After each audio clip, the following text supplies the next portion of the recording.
मैं हूं आपकी होस्ट ईशा रहमान और आप मुझे देख रहे हैं FM4 के टीवी के प्रोग्राम नाज बता रही हूं, जो पाकिस्तान का सबसे मोतबर हालात हाज़िरा का प्रोग्राम है। मैं इस प्रोग्राम में हमेशा की तरह मेरे सवाल के जवाब देने के लिए, उन पर अपना बिलुक तज्जिया करने के लिए मेरे साथ स्टूडियो में मौजूद हैं हमारे मुल्क के मुमताज़ दानिश्वर सीनियर कॉलम निगार तज्जियाकार अजीज नासा। अस्सलाम वालेकुम सर। वालेकुम अस्सलाम। कैसे हैं आप सर? अल्हम्दुलिल्लाह। सर, सीनियर सहाफ़ी अरशद शरीफ की शहादत अपने पीछे बहुत सारे सवाल छोड़ गई है, आप उनकी शहादत को किस नज़र से देखते हैं? सबसे पहले तो ईशा मैं बहुत सोगवार हूँ। अरशद शरीफ साहब बहुत सीनियर सहाफ़ी थे, बहुत अच्छे दोस्त थे और वो बड़े मुख्तलिफ थे तमाम सहाफ़ियों से, इसलिए भी उनका एहतराम है। सबसे पहले तो इन्ना लिल्लाहि व इन्ना इलैहि राजिऊन। मैं पूरी जो हमारी सहाफ़ी बरादरी है उनके गम में बराबर का शरीक हूँ और उनके अहले खाना के गम में बराबर का शरीक हूँ। अरशद शरीफ साहब ने बड़ी खूबसूरत ज़िंदगी गुजारी। उन्होंने बड़े टैलेंटेड थे, अपने काम के हवाले से बहुत सिंसियर थे और सबसे बड़ी बात ये कि बड़े दबंग आदमी थे, बड़े दिलेर थे। और मैंने जैसे अर्ज किया कि जैसे सारे सहाफ़ी होते हैं वो ऐसे नहीं थे, वो बिल्कुल मुख्तलिफ थे, बड़े कमाल के बंदे। तो मेरी उनसे याद अल्लाह है, अल्लाह उन्हें गरीक़ रहमत करे। बहुत तलख़ यादें छोड़ गए वो, इस हवाले से बड़े प्यार करने वाले बंदे थे, तो वो कभी फरामोश नहीं किया जा सकेंगे। अल्लाह रब्बुल इज़्ज़त उनके दर्जात बुलंद करे। और अभी तो उनकी तदफीन के मामलात होने वाले हैं, अभी उनकी मैयत पाकिस्तान में नहीं आई, वो कीनिया में थे, नैरोबी में ये सारा इंसिडेंट हुआ है जी। अच्छा, इसमें जो वाक़यात हैं वो तो सारे लोगों को पता चल गया कि वहाँ की पुलिस का एक जुज़वी सा भी जुज़वक्ती स्टेटमेंट आया। वो कहते हैं कि तफसीली स्टेटमेंट हम अभी जारी करेंगे और उसमें उन्होंने ये कहा जी कि मतलब कुछ एक रिपोर्ट आई थी हमारे पास किसी बच्चे की किडनैपिंग की, तो हम उसकी ढूंढ रहे थे, एक लाइन हमने उसके लिए रखी थी, तो उसमें से ये जब आए हैं अपने ड्राइवर के साथ तो फिर इन्हें रोका गया। वहाँ झंडा लगा हुआ था पुलिस का, तो चेकिंग हो रही थी, ये रुके नहीं है, वहाँ से गुजर गए हैं और फिर जब स्नैपर ने फायर किया तो इनको लग गया वगैरह वगैरह। ये कहानी आई है और अभी डिटेल से ये कहानी जो है वो उन्होंने जारी करनी है, मैं कहानी कह रहा हूँ। अच्छा, ये तो हो रहा है, चले जो भी है, अल्लाह करे कि इसमें कोई बड़ी साजिश ना हो जी सर। लेकिन इसके बावजूद इतना बड़ा नुकसान हो गया है कि पाकिस्तान की सहाफत और उनके अहले खाना इसको कभी भी फरामोश नहीं कर सकेंगे। एक बात तो ये, दूसरा है इसके साथ जुड़ी हुई एक खबर है, उसको इग्नोर नहीं किया जा सकता।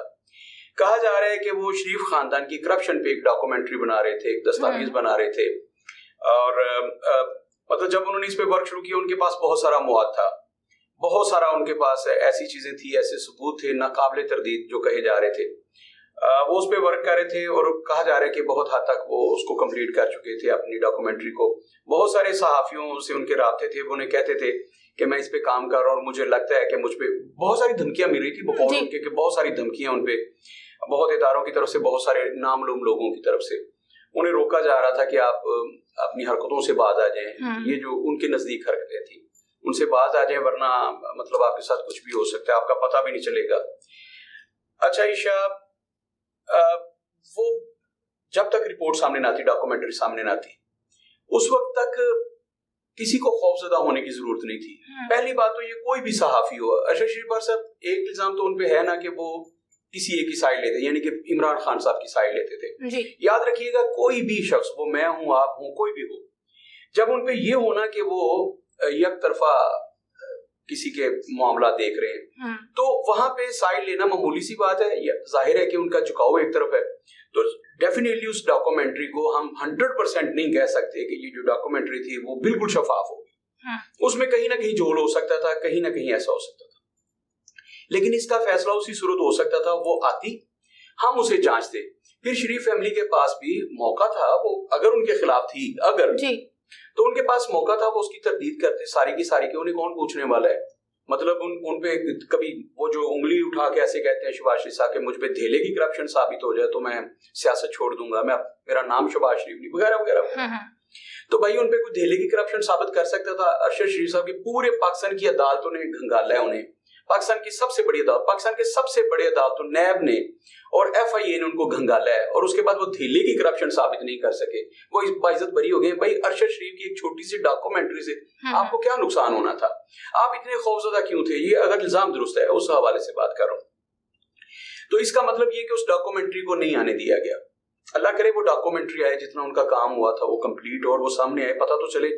मैंने पहले अर्ज किया कि किसी भी शख्स की, अच्छा वो जानिबदार ना भी हो, गैर जानिबदार हो, तब भी झोल हो सकती है उसमें, 100% दुरुस्त सिर्फ और सिर्फ अल्लाह का कुरान है, रसूलुल्लाह का फरमान है। इसके अलावा बाकी जो भी चीजें हैं उनमें कहीं ना कहीं खामी हो सकती है। मैं कब कह रहा हूँ कि अरशद शरीफ साहब जो भी ला रहे थे वो 100% दुरुस्त था और उस पर ईमान लाना चाहिए, भाई उसमें हो सकता है कुछ ना कुछ, लेकिन उसके बारे में फैसला उसी वक्त हो सकता था वो जब डॉक्यूमेंट्री हम तक पहुंचती, हम उसे देखते और पता चलता कि वो क्या काम कर रहे थे, उन्होंने क्या किया और कहां कहां उन्होंने जानबदारी का मुजाहिरा किया और कहां कहां उन्हें बुग़्ज़ का मुजाहिरा किया है शरीफ फैमिली के साथ।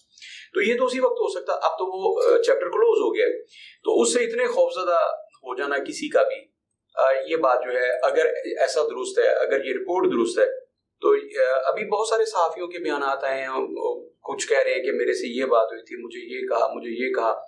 और इमरान रियाज ने आज जो सुबह स्टेटमेंट जारी किया उसमें तो उन्होंने वाज़ेह तौर पर कहा है, और कुछ दिन पहले की भी उनकी एक स्टेटमेंट आई है, उसमें उन्होंने कहा था कि अरशद शरीफ जो है मैं वो हमारी रेड लाइन है, अगर इसको क्रॉस किया गया तो इसका मतलब ये है वो रेड लाइन।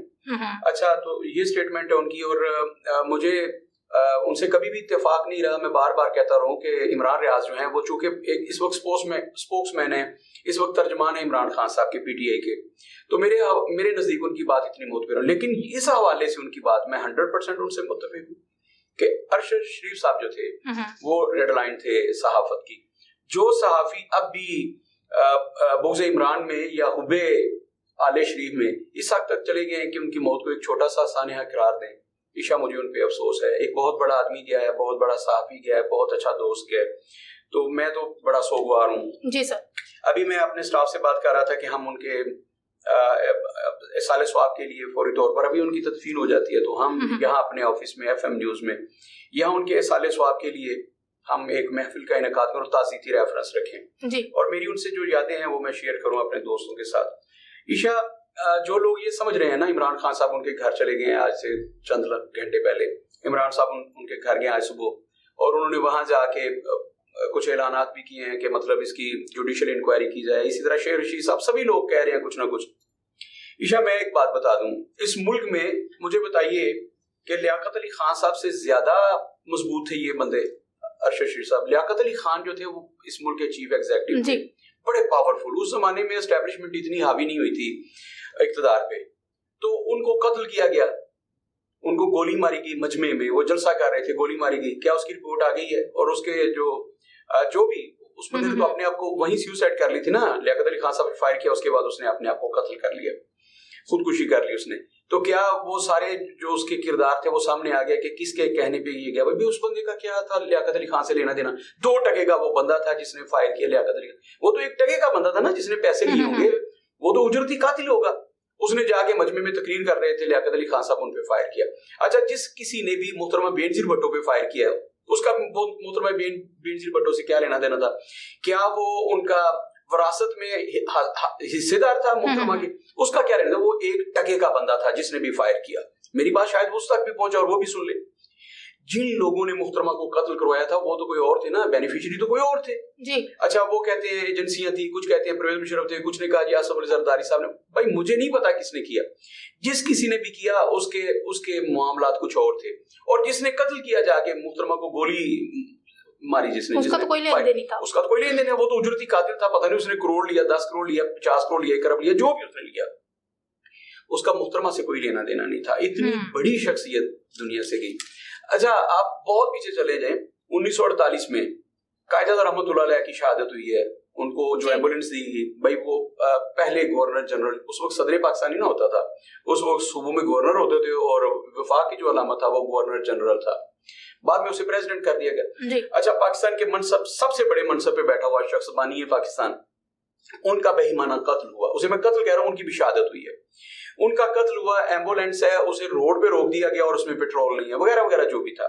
उनका कत्ल हुआ, क्या उसकी इंक्वायरी हमारे सामने आ गई है और जो जिम्मेदारान थे उनको लटकाया गया, उनको सजा मिली, किसी को दुरफिटे मुंह भी कहा गया।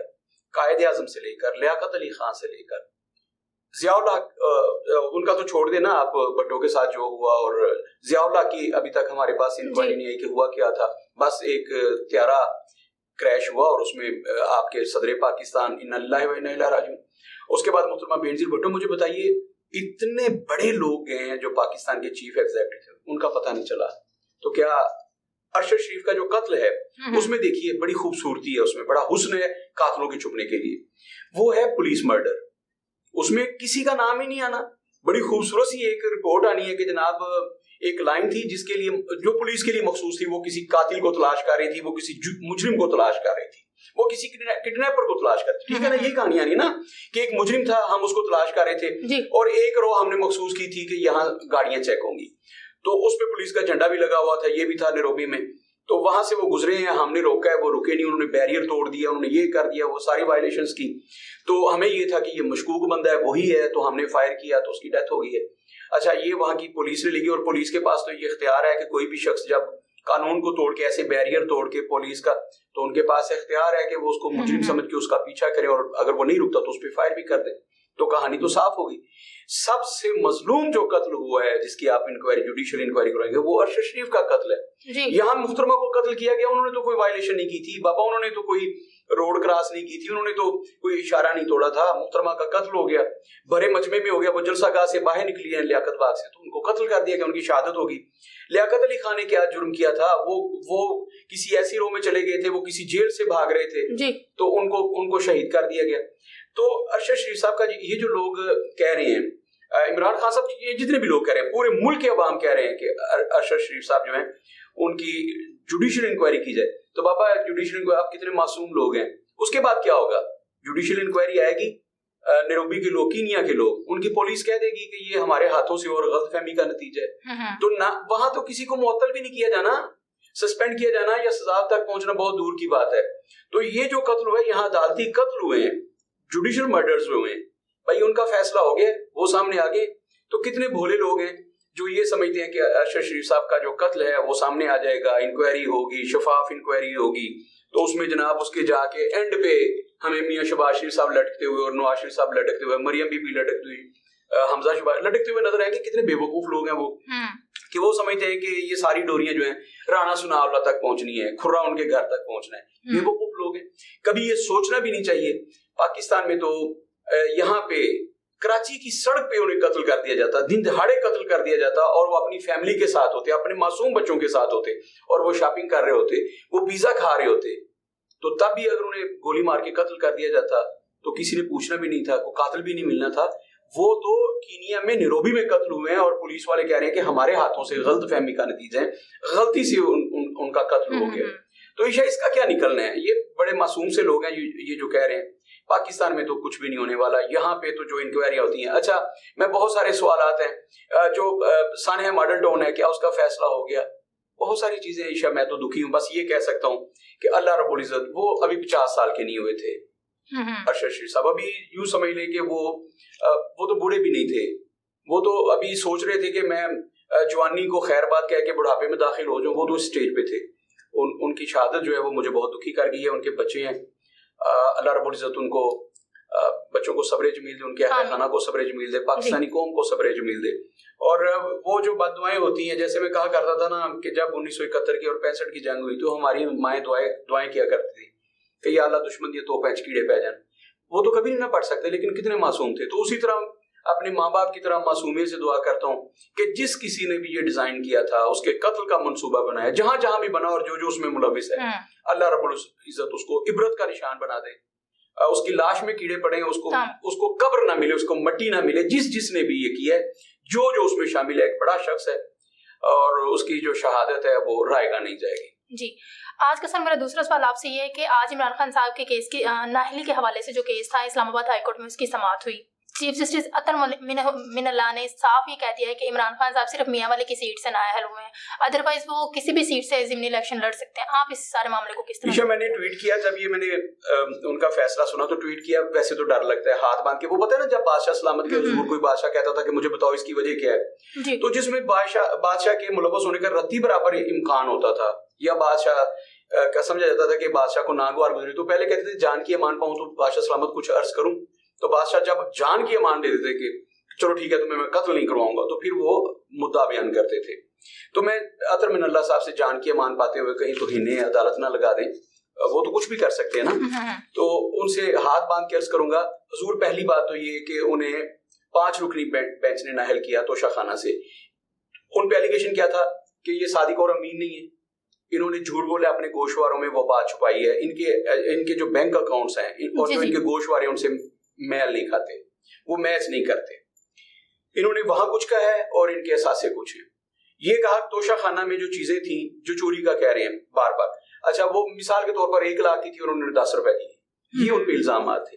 उस पे 5 रुकनी बेंच ने फैसला दिया कि ये सादिक और अमीन नहीं रहे, ये अहल नहीं है, ये बददयानत हो, और इनको नाअहल करार दिया जाता है। ये केस था ना। जी। अब कितनी मजे की बात है कि एक बंदा गुजरांवाले में कत्ल करे, ठीक है, उसे गुजरांवाला की अदालत सजा सुना दे कि इसने कत्ल किया है, ये 302 का मुजरिम है और इसको अब सजाए मौत होगी, और ये किसी भी मनसब के लिए नाअहल है। और वजीराबाद का जज ये कहते चूंकि ये गुजरांवाला की बात है, लिहाजा वजीराबाद में वो किसी इदारे में भर्ती भी हो सकता है, यहाँ सरकारी नौकरी कर सकता है, गजटेड हो, वो आर्मी में कमीशन ले सकता है, वो रेलवे का चीफ मिनिस्टर, रेलवे का वजीर बन सकता है, वो इसका जीएम जो भी आप कह लें, वो पीआईए का चेयरमैन बन सकता है। तो ये जरा सोचिएगा, अतर मिनल्ला साहब ने जो फैसला दिया है, हंसी आती है ऐसे फैसलों पर। अतर मिनल्ला साहब, आप क्या अदालत, पहली बात तो अब फौज की कोई इज्जत नहीं रही इस मुल्क में, खुल के बात करनी चाहिए जी। आज लोगों ने अरशद शरीफ के कत्ल के बाद गालियां दी हैं, अच्छा फौज की कोई इज्जत नहीं रही, वो कहते हैं कि काश इसी तरफ वर्दी के चीचड़े उड़े, अच्छा इस अदालत की कोई इज्जत नहीं रही। अब ये फैसला क्या दे रहे हैं अतर मिनल्ला साहब कि एक बंदा मियां वाली के हलके से, वो मियां वाली का हलका नहीं है जी, वो कौमी असम्बली का हलका है, उन्होंने वहां से नुमाइंदगी करनी है कौमी असम्बली की, वो कौमी असम्बली के रुकने कौमी असम्बली है इस वक्त वो पूरी, और फिर वो वजीर आजम बने, वो सबसे बड़े मनसब पर फायज हुए मियां वाली के हलके से, वहां एक बंदा झूठ बोलता है। या तो अतर मिनल्ला साहब ऐसे तो ये कबल अज़ वक्त है ना, अभी तो फैसला आना चाहिए था और वो इंतजार करते, जैसे वो उन्होंने कहा है ना कि जब तक अभी तो फैसला भी जारी नहीं हुआ, वो 5 रुकन जो है अभी तक 5 के सिग्नेचर नहीं हुए, अभी तो पूरा फैसला जारी नहीं हुआ। उन्होंने कहा कि हम नई रिवायत नहीं डालना चाहते कि अभी फैसला आया नहीं हमारे पास जिसकी बुनियाद पर हमने आगे केस को सुनना है, लेकिन आपको कितनी जल्दी है कि आपने अभी तक आपके पास कॉपी नहीं पहुंची और आपने सारा रिलीफ दे दिया। भाई फैसला तो आपने दे दिया कि इमरान खान साहब आप कहीं से भी नाअहल नहीं है, जब पूरा केस आ जाएगा ना तो हम आपको उस हल्के से भी रिलीफ दे देंगे। जब आपने ये कह दिया कि 6 की 6 नशीद से जो आप जीते हैं वो भी आप उनसे भी नाअहल नहीं हुए, उन्होंने कह दिया कि आप जिम्नी, पहले ये हो रहा था कि इमरान खान साहब सिर्फ ये जो चल रहा है ना सेशन 2018 था 2023 इसके लिए नाअहल हुए सिर्फ, बाकी जो 6, 7, 8 माह है तो अब तो वो भी नहीं रहा, वो तो एक दिन के लिए नाअहल नहीं हुए जी। अतर मिनल्ला साहब कहते हैं कि आप पाकिस्तान के किसी हल्के से जाके इलेक्शन लड़े, आप उसी तरह सादिक और अमीन है। भाई मेरी समझ में नहीं आ रहा कि आप गुजरांवाला में चोर हैं लेकिन लाहौर में आप चोर नहीं है, गुजरांवाला में आप झूठे हैं, काज़ब हैं, आप सादिक और अमीन है, लेकिन लाहौर में आप सादिक और अमीन है, पूरे पाकिस्तान में सादिक और अमीन है। अतर मिनल्ला साहब किस आइन की तशरीह कर रहे हैं ये, उनका ये फैसला मैं कैसे समझ पाऊं? मैं तो देखिए मैं कानून का तालिब इल्म नहीं हूं, मैं तो अदना सा तालिब इल्म हूं जो ये समझने की कोशिश कर रहा हूं कि ये फैसले कैसे होते हैं। अरबाब इख्तियार, मैंने पहले भी कहा था कि यहाँ पे पकड़ा सिर्फ वो जाता है जो गलती से मोटरसाइकिल के कागज अपने घर भूल गया हो, वो पकड़ा जाता है, वो 2, 3, 4 दिन के लिए हवालात भी रह सकता है, उसकी जमानत भी होगी, उसकी गाड़ी की भी स्पुर्दारी होगी। जुर्म क्या है कि वो गलती के साथ अपनी मोटरसाइकिल के कागजात अपनी जेब में डालना भूल गया, घर से उजलत में निकला है शॉपिंग करने के लिए, कुछ चीज खरीदने के लिए, आप अपने घर के पास जो करीब मार्केट है उस तक पुलिस वाले रोक लिया, उसके पास मोटरसाइकिल के कागजात, उसे पकड़ के ले गए कि चूंकि तुमने बहुत बड़ा जुर्म कर दिए, उसे पकड़ लेते। और यहाँ पे जो सबसे बड़ा चोर है, सबसे बड़ा मुजरिम है, वो 50 रुपए के स्टाम्प पे बाहर भी जा सकता है। उसको अदालत ये भी कह देती है कि चाहे जाके आप इलेक्शन लड़े, आप एक हल्के से नाअहल हुए। अतर मिनल्ला साहब से सिर्फ एक सवाल करना है अदलिया से, जैसे कहा ना जान की अमान पाते हुए, आपसे सिर्फ ये पूछना है कि हुजूर ये सिर्फ बता दीजिए, आपने आइन की तशरीह करनी है, आप बहुत पढ़े लिखे आदमी हैं, आप ड्राइवर से, ये ड्राइवर थे जनाब इफ्तिखार चौधरी साहब के, आप ड्राइवर से चीफ जस्टिस साहब इस्लामाबाद हाई कोर्ट बन गए, तो जनाब आप सिर्फ ये बताइए इस सफर में आपने तो बहुत कुछ कमाया ना, उस सफर में आपने अदलिया बहाली की तहरीक चलाई और उसके इव्ज में, उसके सिले में आपको नवाज शरीफ साहब ने और उस वक्त की मुस्लिम लीग ने आपको जज बना दिया। जान के मान पाते हुए ये सारे हकायक आप बयान कर रहा हूँ। तो हुजूर आप आज chief justice of Islamabad high court है और आप उठपटांग किस्म के फैसले दे रहे हैं, जरा बताइएगा कि जो बंदा एक हल्के से नाअहल हो वो किसी भी हल्के में इलेक्शन कैसे लड़ सकता है? और आपके बाप की जागीर है ये फैसले करना कि आप आइन को एक साइड पे रखे और कहें चूंकि अभी तक पूरी बात भी नहीं पहुंची मुझ तक, उसको एक साइड पर रखे, लेकिन वो जो फैसला है उसकी तो कोई हैसियत ही नहीं है। जो चीफ इलेक्शन कमिश्नर उनके 5 बाकी 4 लोगों ने किया, 5 लोग बेंच, उसकी कोई हैसियत नहीं है। जो मैं फैसला कर रहा हूँ वो हतमी है और उसके मुताबिक आप कहीं से भी नाअहल नहीं है। हाँ, ये भी साथ है कि आप एक सीट से डी सीट हुए हैं, नाअहली एक हद तक है और बाकी सीटों से आप इलेक्शन लड़ सकते हैं। मेरे अंदर तो इस फैसले ने बहुत सारे सवालात उठाए हैं। मैं इस पे ईशा इसलिए ज्यादा नहीं बोलना चाहता, मेरे ख्याल में मैं बहुत सख्त लफ्ज बोल गया हूँ, इससे ज्यादा मैं बोलना नहीं चाहता, वरना मैं बहुत सारे सवालात हैं, बहुत सारी चीजें हैं, लेकिन चूंकि ये भी ट्रायल हो रहा है इसका, तो जो चीफ जस्टिस साहब ने फैसला दिया ना आज, जो उन्होंने रूलिंग दी है, ये इसको फैसला नहीं कहना चाहिए, रूलिंग है, लेकिन फैसला इस हवाले से है कि इसका इतलाक होना है आज से।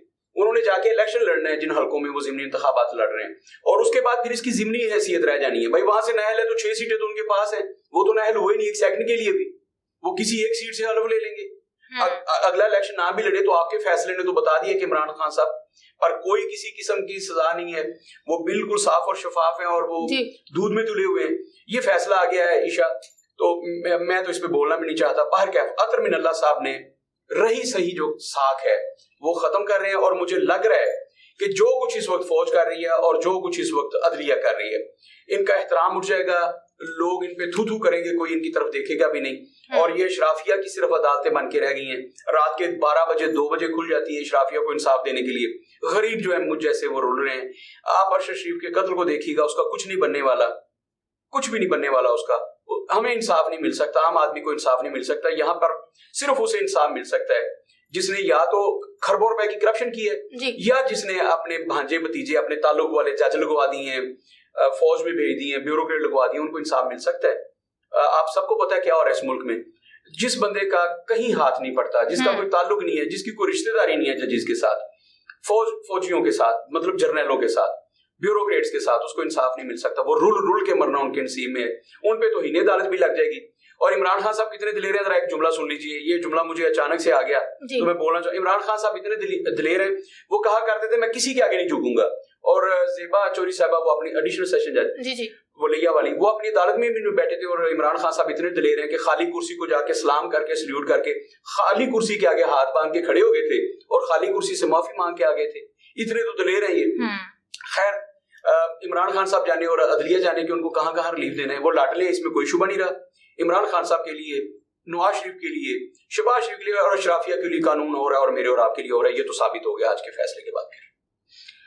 जी नाज़रीन, आपने हमारे सीनियर तज्जियाकार की गुफ्तगू सुनी। उम्मीद है आपको आपके बहुत से सवालात के जवाब मिल गए होंगे। इसी के साथ अपनी मेजबान ईशा रहमान को इजाजत दीजिए। अल्लाह ने